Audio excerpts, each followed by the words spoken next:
Huwag mo sana akong liliguin. Sa aking harapan, ako sana yung sayawan. Ayoko. At bakit kita sasayawan? Sige na, Salome. Ako si Herodes ang hari dito, itatanggihan mo sa aking simpleng kahilingan. Ano ba? Bitawan mo ako. Ayoko sumayaw. Salome, Salome, Salome. Ako yung sayawan. Pagkatapos sa aking tabi, ikaw ay maupo.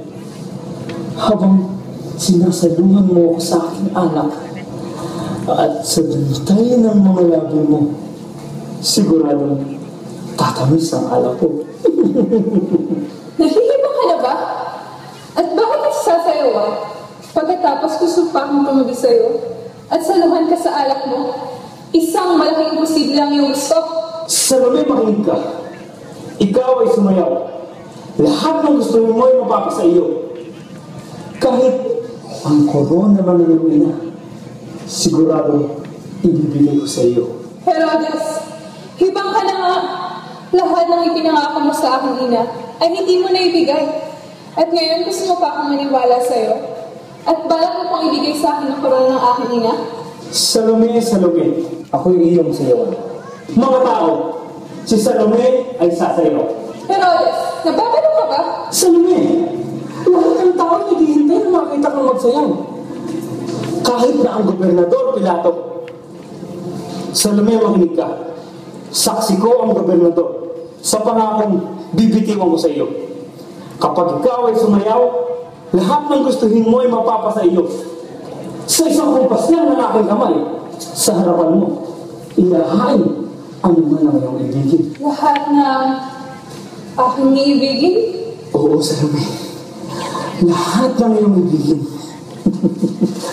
Ako si Haring Herodes, at kailanman ay hindi mawabali ang salita ng isang hari. Saksi ko si Gobernador Pilato sa salitang aking bibitiwan. Sige, ako'y sasayaw na. Mga panauhin, Gobernador Pilato, mahal na Prinsesa Claudia, Herodias, si Salome ay sasayaw.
iyong napagsayaw, Salome. Napakahusay mo.